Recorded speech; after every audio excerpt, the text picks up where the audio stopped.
is up, YouTube? All right, we are back for our second episode of the year. February's training episode, bit of a training update, life update, business update. So we are pretty much now well and truly into my off season, which is fantastic. We have managed to hit a prep high as the heaviest I've been since being with SCAF. So it was 106.2 last week. We had a few days away, something that I will touch on in some of the training footage. We'll answer some questions around it. I was 106.2 before we went away. Come back, I'm about 105.5 at the moment, 105.2. Fluctuated between there a couple of days. So being only down a kilo with a bit of variation in food and nutrition. We didn't have scales, so it was a lot of eating similar foods, but varying quantities. You can kind of only ballpark, which to only be down a kilo for me is pretty good. Usually I'll drop several kilos pretty easily. So yeah, that's where we're kind of at with the off season. Things going good. I've still got this knee niggle that we are working through. A bit of a tracking patella issue, so I've got to fix that bad boy. And the rest is just cruising along. Now it's all about maintaining this for as long as possible. SCAF's got us booked in for probably starting prep around November. There's like a tidy up phase for everyone that knows or follows the way we approach preps. November will be our tidy up phase. It might be probably a hold maintenance phase in the middle of the year. But it looks like the condition's holding well that we probably won't have to aggressively cut too much, which will put us into a very good position for just continuing growth. So ideally we get to 110, 112 in a pretty stable position before we end this before we end this growth phase. And that'll be a nice starting position before we get back on stage. So I'm excited for that. What else have we got? We've locked in. We have 2 trips to America this year that we are planning out for. So getting excited for making all that happen. We're locking in some workshops, some seminars, some training footage, people to train with. We've got IFBB pros. We've got health organizations over there. We've got training facilities in New York. We've got training facilities in Pennsylvania. So we've got a few places that we're gonna be locking down to run some training seminars over there. And this is where all the behind the scenes stuff is important, because we don't just get there and it happens. There's gonna be a lot of planning and strategies to how we actually make them worthwhile and who's gonna be there and how we can attend. So all that's happening at this point. And we'll be releasing, actually, a new podcast segment will be coming up where me and Brooklyn go a lot more behind the scenes on business, marketing, strategy, things we're using to get clients. So there'll be a lot of free information and free takes for you guys that are coaches or running businesses to kind of learn from us as we do it, how we do it. You know, as we always talk about, 5 years from now, someone will be able to look back on our Instagram or our YouTube library and basically find the blueprint to growing a successful business.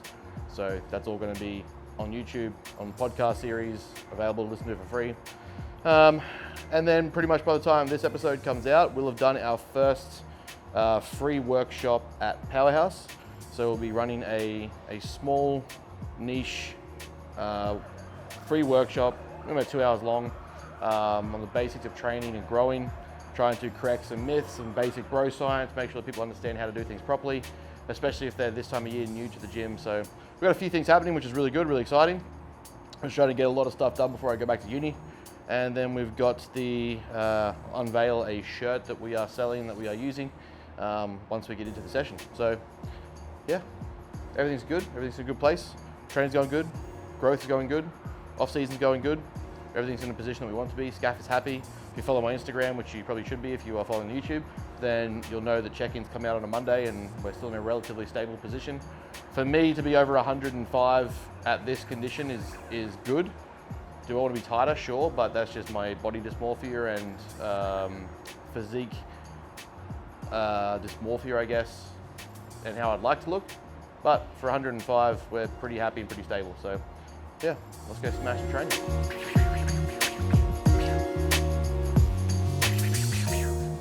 It has been a month since our last video, as they come out monthly, which you've probably figured out by now.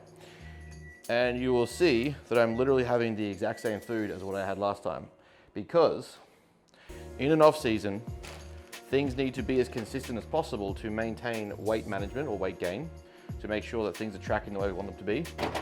People get so caught up with trying to change things and make them fancy and confuse themselves and trying to have all this variation. When it starts getting to the point where you're at 4,000, 5,000, 6,000 calories a day and food keeps going up, finding ways to simplify and consistently run the same thing just makes life easier. because you know exactly what times you're having food, how big that food is, when you're timing it, what the order of those meals are. So it makes the most sense to be as frequent and consistent as you can. It's the same thing when we look at, not quite the same thing, but a similar premise when we look at cutting. People often try and mix things up too much.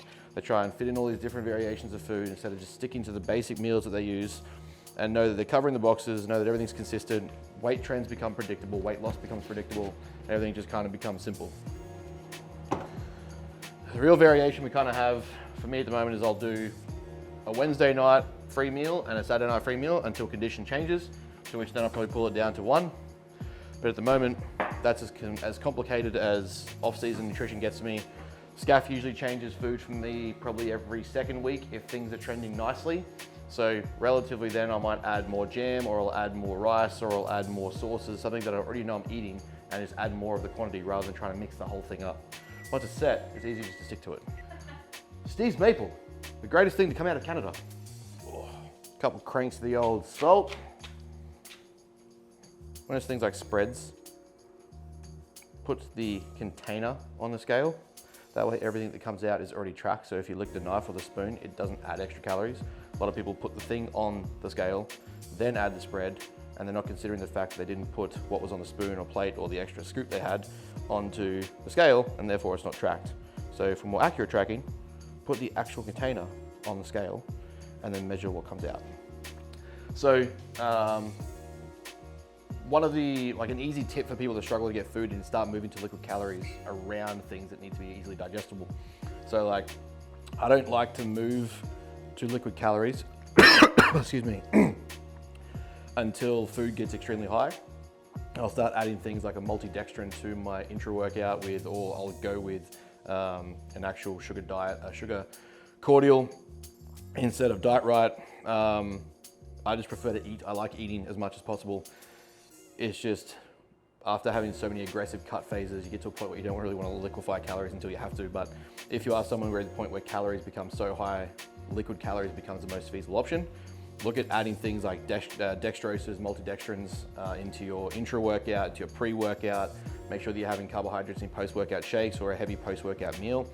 That's a point in time where digestion needs to be easy, but it's easiest to get a lot of food in. So things like bagels, pre-workout high in carbs, sure, but you can start adding like more sugars to your intra-workout drinks. You can add carb powders to your pre-workout, intra-workout, all of which it won't really add drastic amounts of benefits to your training, especially just after a certain point in calorie surplus. Those extra sugars aren't really going to make training that much better, but they do make getting calories in easier, because usually you'll drive up a good hunger level when you're training. So you could also opt to have lollies, usually like Allen's snakes, something that's super easy and efficient for getting carbs in. So just making sure that, again, I'm in off season, so it makes sense to talk more about it, is that as calories start to rise up, eventually I'll probably turn to adding sugars and blended calories into my day, especially around training. So just an easy tool or strategy to make things easy to get in. Again, we're going to consider, when we're looking at off season, the shelf space that food will take up in your stomach and the ability to digest it. So make sure that when you are doing that, simplify where you need to so you get it in. Then you can start doing things like 10-minute walks, which has been shown to reduce insulin response, which has been shown to reduce that sluggishness feeling, and basically give you that easier digestion when you go for like a slight walk after a large amount of food. So all those options start to come into play that has to be weighed up or equated for when off season gets heavy.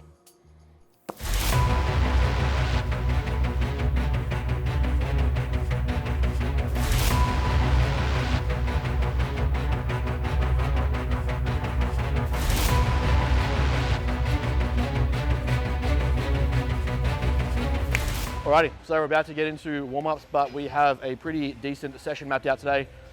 We've got bent over rows, we've got shoulder press, cable flies, we've got high pulls, so we're working a horizontal and a vertical pull. We've got some cable flies there, keep working on the chest, some shoulder press in there. We've got some more lat pull downs again, a vertical pull. And then we've got bicep and triceps. Now, what you'll see in this bicep movement is one that we've changed to. I can't remember if we did in the last video or not. I don't think we have. But we're looking at two-hand D-grip facing away from the close cable system to do a very lengthened position bicep curl. So it is a staple now in my program that's been working quite well to grow my arms. Nothing's really changed program-wise for a fair while now. SCAF made a few modifications, but the only things that have changed really is because of my knee. So we've taken away squat patterns whilst we correct this, reintroduced some single leg split stuff. Turns out, so I think it was the December video where I was pretty sore and the knee was a bit rough. It turned out to have a patella tracking issue. So if we mapped it out biomechanically, turns out 20 years of playing rugby league, being a left foot kicker in constant forward propulsion, and then instant or almost, instant stopping puts a lot of pressure bracing and shifting through the knee. So if we look at kind of the mechanics of that shift, pivot, rotation, kick, there's a lot of movement work on the knee pattern that isn't standard with just simply tracking forward. If we look at a squat pattern and we look at knee flexion, the knee wants to just be simply tracking over the toes and track forward. So that mixed with very strong adduction, some weaker abduction and TFL tightness has led to my patella trying to go in multiple directions. So we've got to try and pull that apart, break down the movement mechanics, rebuild that back up, and then hopefully by about mid-year or so, we should be looking at some pretty strong squat patterns again without pain. So the good news is for that, me and Scaff talked about it, I've been through worse injuries, I've been through worse problems, so adding that competitive edge where I'm just going to be as relentless with it as possible and do everything that I need to do to progress and get it stronger and get it correct, not so much just heavier, means I'm going to develop new stimulus. So we haven't done single leg work for a long time. If I can get this correct, with the legs that I've already grown in this off season, we're basically just going to be adding more novel stimulus to my exercise variety, my exercise library, so that I can then continue to progress again, not have to do as much load. So realistically, we've regressed to be able to go another 10 steps forward. It sucks in the moment, but if I can get rid of the hip pain and the knee pain, add increased novel stimulus and require less load, that's going to be even better for us long term. So there is a silver lining, as much as it sucks. But besides that, we are going to get into some mobility work, some stabilizing work, get the shoulders healthy, and start training.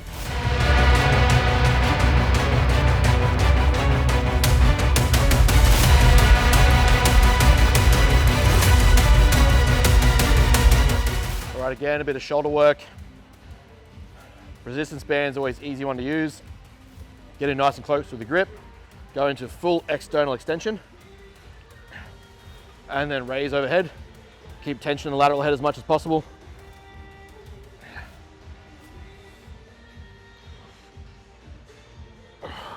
Keep the elbows still. We're trying to turn out with the arms, not flare with the elbows.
So, something I want to touch on. Given that yesterday, or by the time this comes out, I'm not even sure when it'll be, but given yesterday, as of today's date, was the Super Bowl, I've been watching, one of the things I get really interested in is people, less than the sport themselves. So I've been trying to watch as much around football as I can, or NFL, American football, and really just like high-performing athletes, elite sports, less to do with any of the sport particular. I love just understanding people. And one of the things that I've been watching lately is things like the quarterback show on Netflix. Prime had a really good series called the Kelsey series on Travis and Jason Kelsey. Mostly it was around Jason. And there's this interesting concept that people fail to comprehend, especially the couch surfers and the couch warriors. everyone thinks that elite athletes have this really easy-go-lucky life and they were just blessed and super entitled to these things that they got. And there's this sort of counterintuitive thought, I guess, that I think people fail to understand, is that if you really look at what they did to get there and the things that they've been through to get to that position, the things they put their body through, the life that they absolutely dedicate and commit to their sport, their passion, it is so noble in direct drive when we understand the fact that they're willing to go through a destruction of their body physically and mentally for 30 plus years, almost 20 at least plus years, to reach the pinnacle of their career. And then the sad part that I watched that I think is what's not talked about. So if you watch the Kelsey show, Jason goes through this dilemma of tossing up when it is time to retire. And if I remember correctly, Plato discusses the birth and death of the first and second self. And it's something that I think a lot of people struggle to understand, because you've never probably been to that point where as an athlete, something is taken away from you. Your entire life for 20, 25 years is predicated on the success of one specific thing. And then it has to culminate by concluding and coming to a point where you're no longer able to do that, and your entire life now is basically not free, but it's lost. It's where we end up with a lot of post-career depression, injuries, mental illness, struggles and obstacles. People don't really take it seriously. What happens when you put your entire life, body, endeavors, mentality, finances to an outcome or to a single point, and then it's over? And it's this grieving process that I don't think a lot of people comprehend. You know, people think of grief as death, but if we globalize and zoom out death of the person that you were is still a concept of death that you will grieve. So the person that you are when you lose the thing that you've done for your entire life, that being like your sporting career now that you've retired, it makes logical sense that people grieve and get depressed when those things come to a climactic end. So it's something that I don't think people really appreciate for how hard and how invested these athletes are at the elite level of their sport, whether it be making a Super Bowl or a championship, a grand final, whatever. It's something that I think a lot of people need to really comprehend more, that they're not just these lucky athletes who just got there and then, you know, they should just go away and be forgotten about. The reality is they will struggle with being forgotten about. They've been in the limelight for 20 years or 10 years or 15 years, whatever it is, the entire span of their career, and then all of a sudden it's just over. So there is a very real grieving, depressive process at the end of a career that not everyone understands, because you're just not going to go through it. So I think it's something that people need to really comprehend and understand a little bit more when dealing with athletes. We're dealing with bodybuilders, we're dealing with any elite sport or process. Giving up a part of your identity is something that a lot of people struggle with. Having to accept that it's over is something people struggle with. Having plans after the fact is something people struggle with. So there's a lot that goes into, I think, that point of the sporting career where it's time to move on, that isn't really observed or watched by many people, or at least understood. Yeah, I just thought I want to touch on that, given that the Super Bowl was yesterday, and I've been doing a lot more watching around the athletes themselves and the way those things happen. I'm back in the game, on fire in my beast mode. Remember my nickname. I'm back in the game.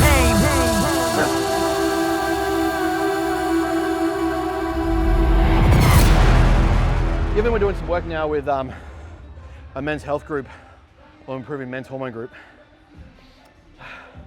some of the things that I'm finding interesting is the lack of awareness around general sex hormone profiles and the impacts that sex hormones have on people. So men really don't understand that around the age of 40, well, every year after the age of about 30 to 32, there is a general reduction in our productivity of testosterone. It's a natural biological process that makes sense. Around that age in history, we've probably statistically been done with reproduction. Our cells have been replicated and passed on. Our body is basically, or our bloodline is continued.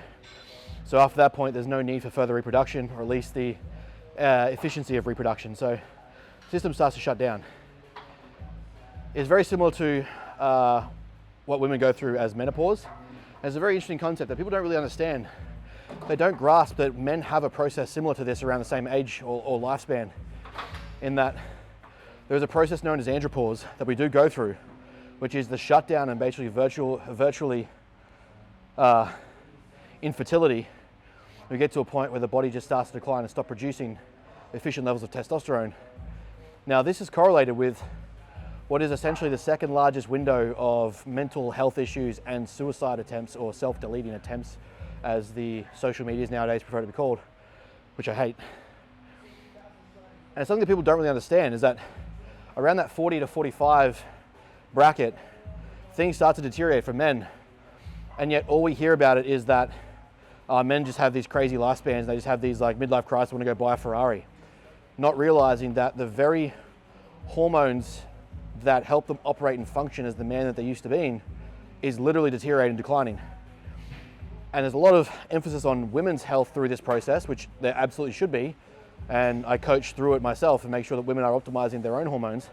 But there's a lack of knowledge around the fact that men go through a process that will biologically literally shut down the production of their major sex hormone, which basically enables them to be the masculine person that they are. So it's important to understand that optimizing life for after that starts to occur is important. Trying to maintain what testosterone you have, trying to keep levels as efficient as possible, trying to be healthy, maintaining lifestyle, reducing sedentariness, reducing the sedentary lifestyle, reducing or increasing resistance exercise, increasing nutritional literacy, make sure that you're aware of the health implications of nutrition, not just the macronutrient profiles that you consume. Understanding those things are going to play huge factors into longevity of life. You've got to think about now, in modern science, people are living to an average age of 80 to 90, and we're going through andropause around 30 to 40. So for the better part of what is the next half of your life, the second half of everything, you're going to be declining in the major sex hormones that help you operate and function. Especially when we consider that testosterone is a major player in things like goal orientation, drive, what would you call it? I don't want to say critical thinking, but basically critical thinking, strength, vitality, long-term health, mental protection, or like neurological protection, same as estrogen. These things all play massive roles in the body. So with that decline, it's important to be aware that we need to prepare for that, or at least be as prepared as possible to offset what can be done. So it's a conversation I'm having more and more with my older male clients as they start to progress through that age bracket. And it's something that I think more men need to be aware of. There's a lot of marketing and media around menopause for women, but there's not as much awareness when it comes to the fact that we go through something similar. So yeah, so that'd be something worth sharing and discussing on. Touching on a post that I put up last night. Well, by the time this comes out, it was, I don't know, whatever the date is. Put up a post yesterday on what you can expect from me as a coach. And the kind of subheading was, can you expect different standards of me than what I expect of you? And I say no. I say, as a coach, if I'm to expect a certain standard of criteria from you as a client, then I can't really exempt myself from that same expectation when it comes to accountability, consistency, responsiveness, information, efficiency and process delivery. All these things that I can expect from a client to make sure I give them the best result. It's unfair of me to assume or to remove myself from that expectation that you should be able to have of me. You're paying for a high level of premium coaching with an expectation that a result will be delivered and that things will be delivered. And you can also understand that I also have the same standards for myself.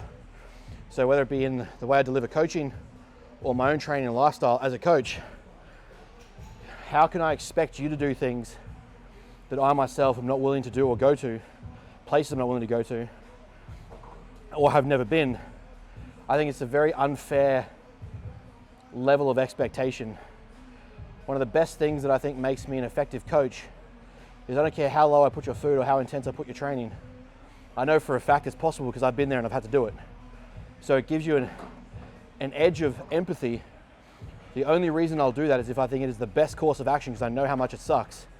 So I empathize with the fact that you have to do it, but I also understand that there is a result there that can come from it. I know that if there's a better course of action, I'll prefer to give you that because I know what the extreme feels like. If we can build up to certain things and not rush the process, I'll prefer that because I know what the other end feels like. I've been inside those situations and come out better for it and got the result, but I think it's an important factor that people miss is that we as coaches set these extreme expectations but then fail to live up to them ourselves, which to me doesn't make much sense. Whether it be in the delivery of the coaching or your own training, how can you expect someone to follow you if you're not willing to lead by example from the front and inside the group? I'm just as much in this full tilt as any of my clients are or any of the clients that I expect to be. Therefore, if I say this is what it looks like when you optimize your life, this is what it looks like when you maximize every process, this is what it looks like when you're fully accountable and 100% adherent, it's because I'm expecting the same thing of me. Now, I'm not saying that every client has to be that way. What I'm saying is if I ever ask a client to be that way, it's because I know it's possible. I've been there myself and I wouldn't ask it if I didn't think they could do it. But you can expect as a client that I've been there and know that this is somewhat of a result that comes from that level of intent, action, and accountability. So I think it's an important point to consider for coaches. When you speak on these absolute extremes, you'd best be willing to go there, or at least have been close proximity to, so that you can understand the severity of what you're putting the client into. You know, you get too many coaches that are kind of just sideline warriors that will bottom out food and say, suck it up, you don't want it bad enough.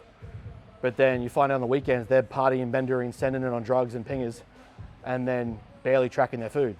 It's just that they're luckily genetically gifted to look a certain way and take drugs. So, you know, I just think it's a level of hypocrisy that we have to be aware of and conscious of because we do reflect a certain standard to our clients. And I believe we should be meeting the same standards that we set them, at least to a degree.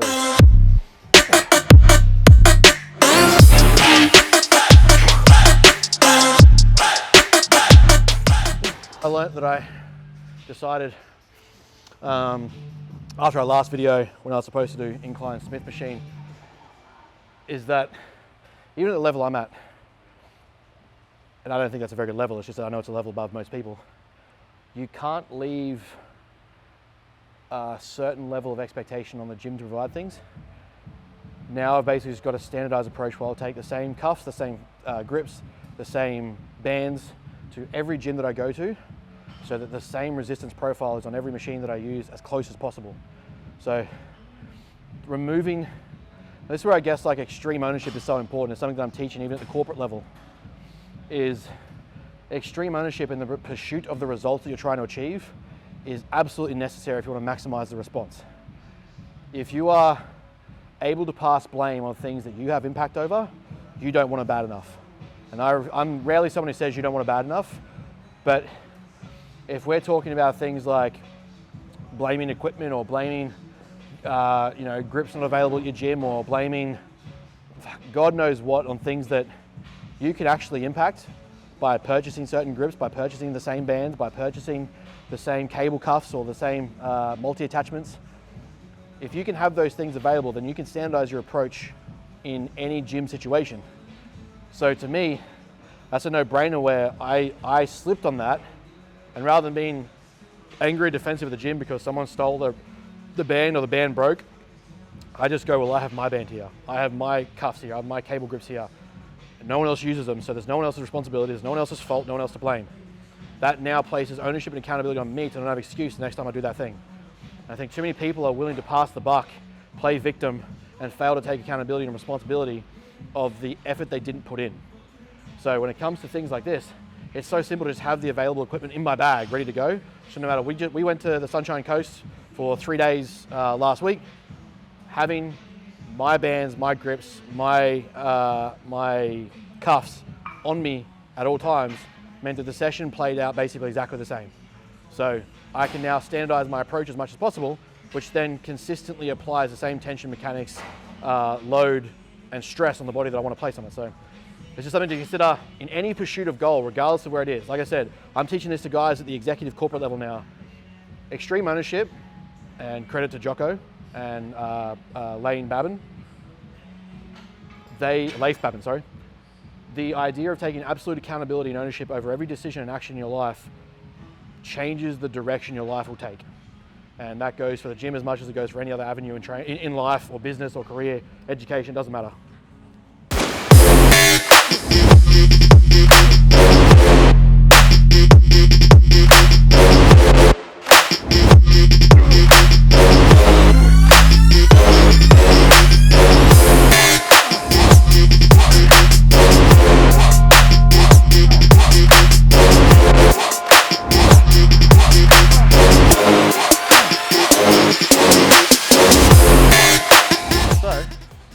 I'll be revealing a new product. We have 2 shirt designs that have come out. We have the larger fit, oversized Institute tee, and we have the long sleeve, oversized purple Institute tee.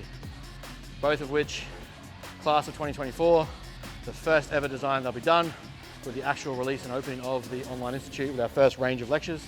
So yeah, it'll definitely be a unique purchase. The shirt themselves will become a staple. The year will probably not be done again. So definitely make sure that you jump on and grab one if you're interested. You know, it's not a profitable thing for us. It's more so getting the institute out there, getting the brand out there, getting people aware of what it is. You know, putting an idea in people's head. We one day want to be associated with some of the highest levels of education, performance, and coaching you can ever have. So, you know, getting in now is something that we encourage everyone to do, obviously. As the courses get better, you know, the level of access you get gets better. And no doubt I can always improve things, and I'm always looking to improve things. So getting in now is definitely gonna be cheaper than in the future when things are worth a lot more. So yeah, grab a shirt, they're awesome.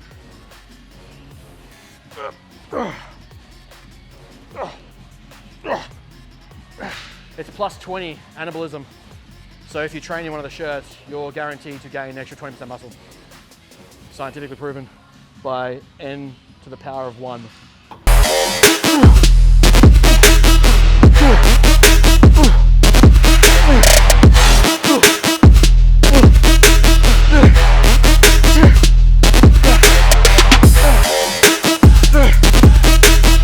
Quick update for you guys.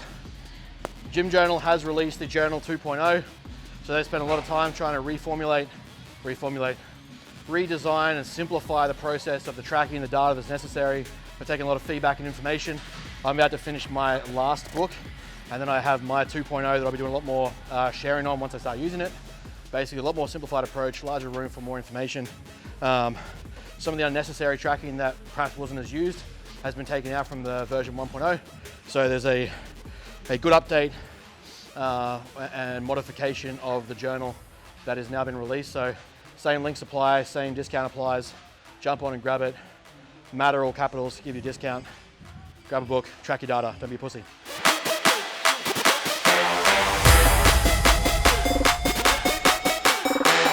Oh yeah, unpopular opinion. Slides are not fucking gym shoes. Wearing a pair of Gucci fucking slides or Nike slides in the gym is probably some of the dumbest stuff you could possibly do, beyond just safety and fucking stability. They're not a gym shoe. I don't know where the fuck this idea came from that you can get away with wearing slides in the gym.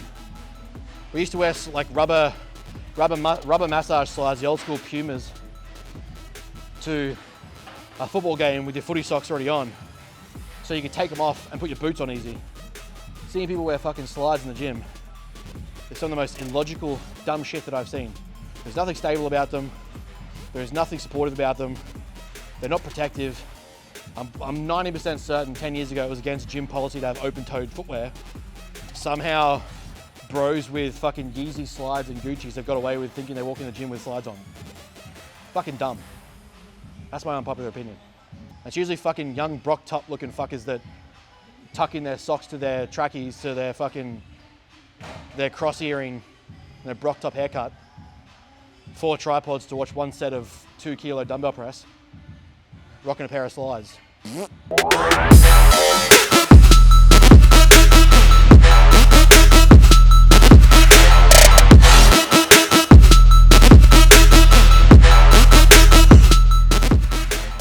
Something athletes need to consider when it comes to bodybuilding is consistency is not just important during prep.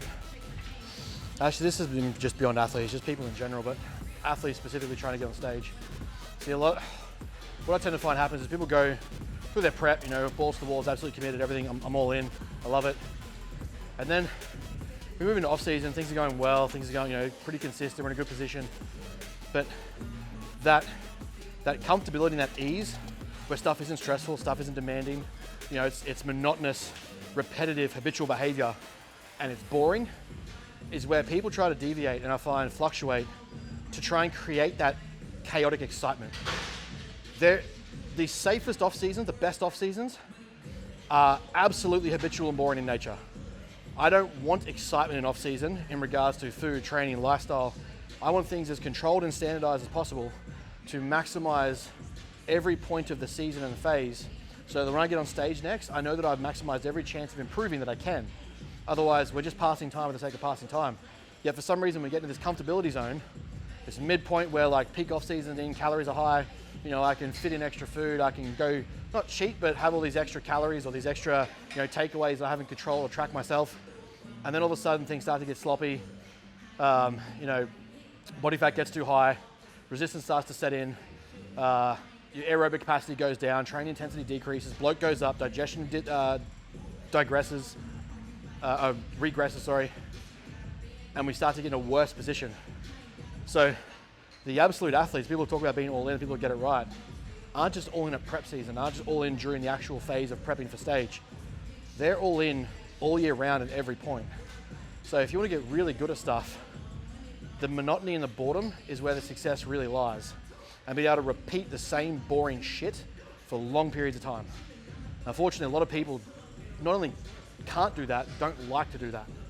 I think everything needs to be exciting. Every food needs to be flavorful and full of all these amazing condiments and mixings and fucking adding shit together. I think training needs to be this exciting variable that changes every 5 minutes. You know, they like to fluctuate, sleep patterns like to fluctuate, supplementation patterns. All these things that lead to variations and variables that aren't controlled. A good productive off season is absolutely boring in nature in the sense of things are just repetitive. If you have excitement, it's probably an excitement in the training, in the food of just loving, growing and pushing yourself.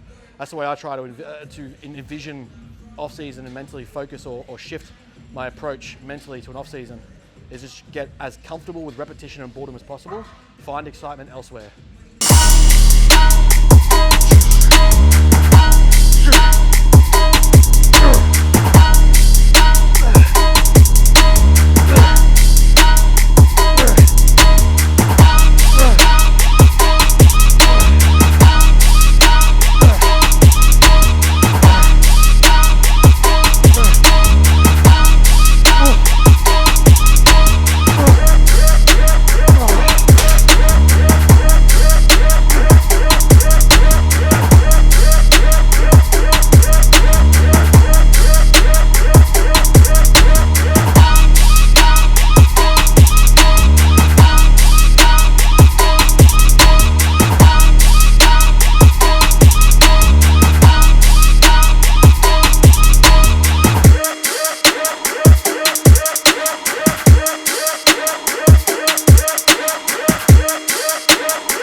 What I'm finding is, because I've moved exercise order, someone was using this machine when I needed it, I've swapped my, what was my single hand vertical pull for my 2-hand vertical pull. So now that exercise order is going to impact my total availability of load. Now, that isn't as big of a factor, it is a big factor, but the fact is we're still trying to take the muscle group in the body to a proximity to failure to maximize stress, right? So the order itself is not as big a deal, but it will notice I'll have a degree of less load in this order of execution than if I did it the other way. Because inversely, I usually do a lighter load on that exercise, on the neutral pull down, comparatively to my single arm pull down. But because we swapped that order around, I'm about 10 kilos shy on each arm for the same rep target. So being able to understand that, it helps you understand exercise order and what you're trying to achieve. So with my programming for most of my clients, the first 3 to 4 exercises are usually what I'm really wanting them to drive stimulus on in terms of load. So that's usually where it might be something to prime stability, whether it be a machine row or machine pull or machine press. Then we move into some more free internal stability, meaning we go to like a machine, now the body's been primed, and then you move into your more volumized work that's generally just accessory-based stuff that doesn't require as much stability to execute. So understanding that order of execution, I know that I'm probably expecting to drop here, but that's okay because I still achieve the same proximity to failure or intensity in the previous exercise. So this is a little thing to be aware of when you're, if you have to swap exercises around, if you have to move some patterns around based on the availability of gym equipment, those things do add up. So if you find that weight has dropped, don't shit yourself the following week, just go back to the normal plan and you'll find it go back to normal.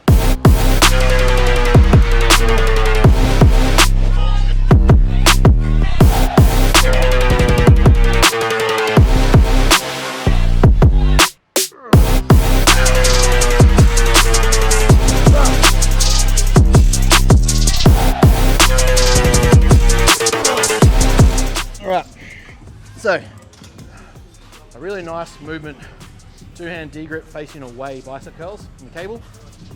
The reason why cable's good, there is always a constant curve of resistance. So you'll constantly have tension in place with the fact that the cable wants to retract, right? And on top of that, at the bottom of the machine and the D-grips, the handles, you're enabling yourself to have a fully lengthened position in the bicep. By taking a step away, you are constantly now in a stretch position, working from the lengthened position back to contraction. So from here, a fully stretched position of the bicep, squeeze, elbows are still as much as possible, stretch, squeeze, stretch.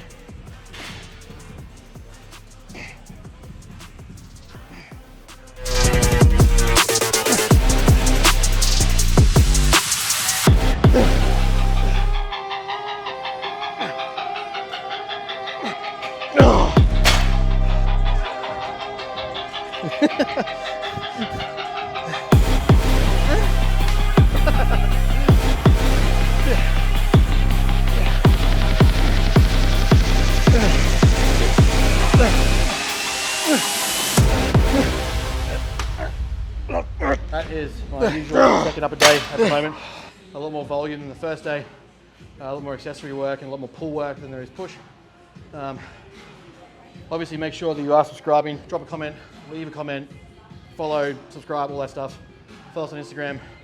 This year is the year we're trying to give away a lot more information, give a lot more free stuff, give away a lot more content and put as much information out as possible. So make sure you're following, subscribing, engaging so that we know what you like and we can keep putting it out.